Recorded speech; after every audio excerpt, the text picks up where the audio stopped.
Hello everyone, myself Meenakshi Kumawat, Assistant Professor from Government Law PG College Bikaner. Students, insurance law की आज की class में हम एक नया टॉपिक स्टार्ट करने जा रहे हैं जिसका नाम है डबल इंश्योरेंस अर्थात दोहरा बीमा। देखिए, कई बार ये होता है कि कोई व्यक्ति अपनी किसी एक विषय वस्तु का, कोई भी एक पार्टिकुलर जो उसकी विषय वस्तु है, सब्जेक्ट मैटर है, वो कुछ भी हो सकता है। जैसा कि हमने पढ़ा पिछले बीमाओं में, जीवन बीमा की विषय वस्तु की बात करें तो उसमें विषय वस्तु क्या हुई? जीवन, व्यक्ति का जीवन। क्षतिपूर्ति बीमा की बात करें तो हम अग्नि बीमा ले लें, समुद्री बीमा ले लें, उसमें कोई भी सब्जेक्ट मैटर जैसे कार्गो हुआ, गुड्स हुई, या कोई फैक्ट्री हुई, कोई बिल्डिंग हुई, इनका फायर इंश्योरेंस। तो इस तरीके से, या मोटर इंश्योरेंस में मोटर सब्जेक्ट मैटर हुआ। तो जब व्यक्ति अपनी किसी एक विषय वस्तु का एक से अधिक बीमा कंपनी से, अलग अलग इंश्योरेंस कंपनी से इंश्योरेंस करवा लेता है तो इसे डबल इंश्योरेंस कहा जाता है। ठीक है, तो ये तो एक जनरल सी जो आपको समझने के लिए ज़रूरी थी कि एक जनरल सी मैंने आपको इसका अर्थ बताया कि डबल इंश्योरेंस किसे कहेंगे। तो क्या कहेंगे? जब वो व्यक्ति अपनी किसी एक विषय वस्तु का बीमा अलग अलग बीमा कंपनियों से करवा लेगा, अर्थात अलग अलग बीमाकर्ताओं से करवा लेगा, तो इसे हम क्या कहेंगे? डबल इंश्योरेंस या दोहरा बीमा। अब दोहरा बीमा में जो पॉलिसीज़ का जो अमाउंट है असीमित हो सकता है, पॉलिसी की जो राशि होगी वो असीमित हो सकती है, अर्थात विषय वस्तु के मूल्य से कई गुना अधिक का भी वो करवाया जा सकता है। अलग अलग कंपनियों से उसने करवा लिया तो इसे हम क्या कहेंगे? Double insurance. कि उसने क्या करवा लिया?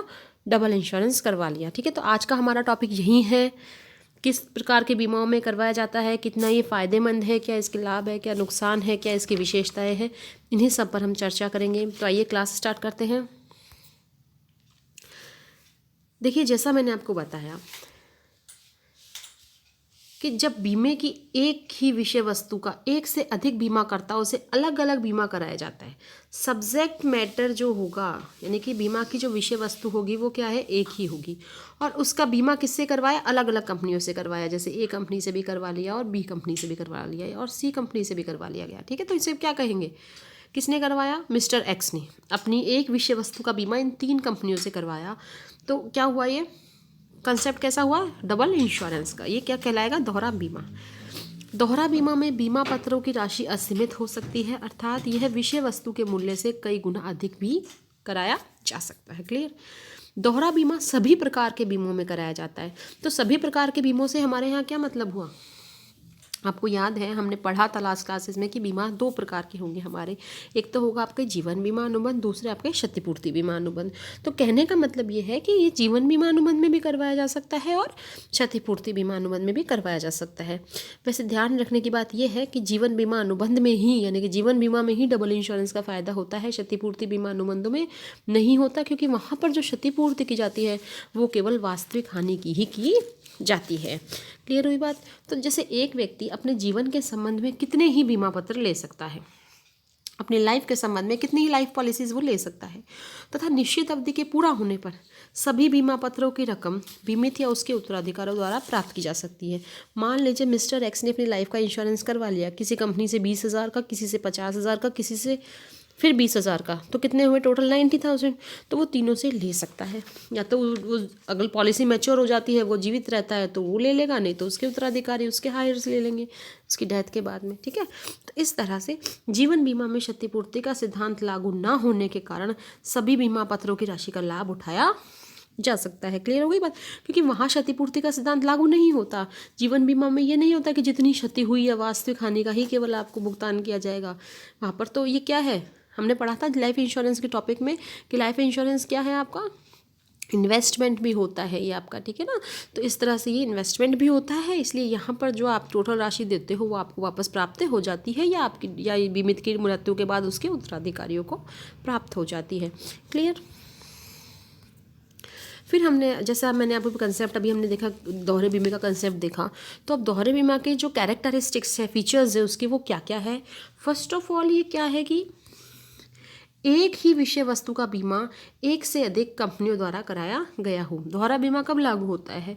जहाँ पर सब्जेक्ट मैटर तो क्या हो? एक ही हो, और उस एक ही सब्जेक्ट मैटर का बीमा एक से अधिक, यानी कि 2 कंपनियों से करा लिया, 3 से करा लिया, इनसे कराया गया हो। सभी बीमा पत्र एक ही बीमित से संबंधित हो। ध्यान रखिए, जितनी भी पॉलिसीज़ है एक ही बीमित से, यानी कि एक ही सब्जेक्ट मैटर से संबंधित होनी चाहिए। बीमित का नाम यहाँ इसलिए दे दिया है बेटा क्योंकि अगर आप जीवन के संबंध में कराते हैं तो बीमित वही व्यक्ति हुआ। ठीक है। तीसरी बात कि सभी बीमा पत्रों पर जोखिम समान प्रकार का हो, यहाँ पर जो रिस्क होगी वो रिस्क भी इक्वल होनी चाहिए। फोर्थ इज सभी बीमा पत्रों पर जोखिम समान अवधि में लागू हो, उनका ड्यूरेशन भी समान होना चाहिए रिस्क का। ठीक है। बीमाकृत विषय वस्तु में बीमित का समान हित हो, सभी में उसका समान हित भी होना चाहिए। इंश्योरेबल इंटरेस्ट हम पढ़कर आ चुके हैं इसके बारे में।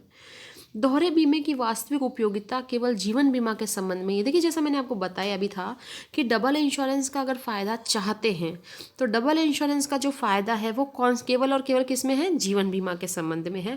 अग्नि बीमा, समुद्री बीमा आदि के क्षतिपूर्ति अनुबंधों जिनमें कि वास्तविक हानि का ही भुगतान किया जाता है, इनमें दोहरे बीमा का कोई विशेष महत्व नहीं है। क्लियर हो गई बात।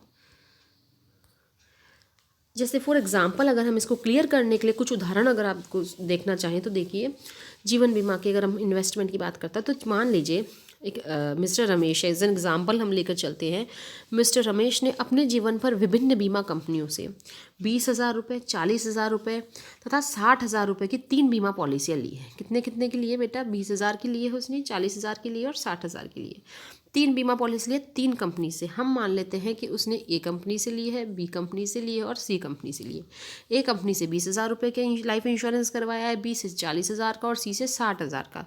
तो देखिए जैसे ही तो परिपक्वता अवधि यानी कि परिपक्वता तिथि का मतलब हो गया आपका मैच्योरिटी डेट तक, जीवित रहने पर अगर वो मैच्योर होने तक जीवित रहता है या मान तो उसको मिल जाएगी, स्वयं को मिल जाएगी बीमित को। और अगर उसकी मृत्यु हो जाती है तो उसके द्वारा जो नॉमिनी पर्सन है, जो नॉमिनी है, उसको मिल जाएगी कितने? तीनों का ही सम देख लीजिए आप, 20,000 प्लस 40 एंड प्लस 60 कितना हुआ? 1,20,000। तो ये 1,20,000 रुपीज़ किसको मिलेंगे? या तो वो व्यक्ति खुद इंश्योर्ड जीवित रहता है मिस्टर एक्स तो उसको, या फिर उसके हायर्स को मिल जाएंगे। क्लियर हो गई बात। सेकंड हम बात करते हैं, ठीक है, अब हम बात करते हैं क्षतिपूर्ति अनुबंधों की। ठीक है, तो यहाँ पर जब हमने जैसे हमने एग्जाम्पल लिया, महेश अपने गोदाम का फायर इंश्योरेंस करवाता है 3 कंपनियों से, ए, बी और सी, अ, ब और स बीमा कंपनियों से करवाता है। अब फायर इंश्योरेंस करवा रहा है, आपको पता है फायर इंश्योरेंस क्षतिपूर्ति बीमा अनुबंध होते हैं। ठीक है, तो कितने करवा रहा है? ए कंपनी से 20,000 का, बी कंपनी से 40,000 का और सी कंपनी से 60,000 का करवा रहा है। ठीक है, गोदाम में अचानक आग लग जाती है और 12,000 रुपये के माल का नुकसान हो जाता है। 12,000 के माल का नुकसान हुआ। अब ऐसी स्थिति में महेश क्या करेगा? चाहे तो तीनों में से किसी भी कंपनी से क्षतिपूर्ति मांग सकता है। वो ए से भी मांग सकता है, ये उसकी इच्छा है, वो बी से भी मांग सकता है या फिर वो सी से भी मांग सकता है। ठीक है, अब वो क्या करता है, वो क्या करता है, ए कंपनी से अपनी सारी क्षतिपूर्ति की राशि प्राप्त कर लेता है। किससे कर लेता है? ए कंपनी से प्राप्त कर लेता है। ठीक है, तो अंशदान के सिद्धांत के अनुसार यहाँ क्षतिपूर्ति करने का दायित्व तीनों कंपनियों का होगा। ध्यान रखिए क्योंकि उसने यहाँ पर क्षतिपूर्ति बीमा अनुबंध में यहाँ पर क्या लागू होगा? आपका प्रिंसिपल ऑफ कॉन्ट्रीब्यूशन, जो अपन पढ़कर आ चुके हैं प्रिंसिपल्स ऑफ इंश्योरेंस के चैप्टर में, और भी कई बार मैंने प्रीवियस लेक्चर्स में आपको इसको क्लियर किया है। तो अंशदान के सिद्धांत में क्या पढ़ा था हमने कि जब व्यक्ति अपनी विषय वस्तु का बीमा अलग अलग कंपनियों से करवाता है तो सभी अपने रेशो के हिसाब से जो भी उसकी प्रीमियम अमाउंट होता है उस रेशो के हिसाब से वो क्या करती है, उसको पे करती है। अगर एक ही कंपनी पे कर देती है तो वो अन्य कंपनियों से अधिक पे किए गए धन को वापस प्राप्त कर सकती है। ठीक है ना, तो यहाँ पर अंशदान के सिद्धांत के अनुसार यहाँ क्षतिपूर्ति करने का दायित्व तीनों कंपनियों का होगा क्योंकि तीनों उसको करवाया उसने। तो चूँकि तीनों कंपनियों ने कितने कितने का बीमा किया?